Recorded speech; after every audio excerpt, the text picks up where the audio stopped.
اور جب ہم کوئی آیت کسی آیت کی جگہ بدل دیتی ہیں اور اللہ جو کچھ نازل فرماتا ہے اسے خوب جانتا ہے تو کافر کہتے ہیں کہ تم تو اپنی طرف سے بنا لاتے ہو،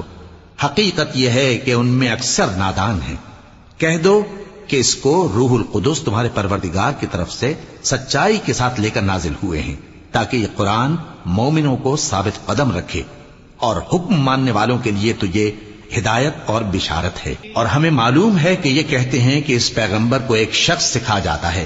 مگر جس کی طرف تعلیم کی نسبت کرتے ہیں اس کی زبان تو عجمی ہے اور یہ صاف عربی زبان ہے۔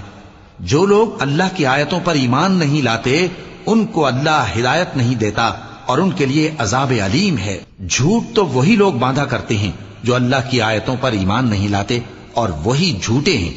جو شخص ایمان لانے کے بعد اللہ کے ساتھ کفر کرے وہ نہیں جو کفر پر زبردستی مجبور کیا جائے اور اس کا دل ایمان کے ساتھ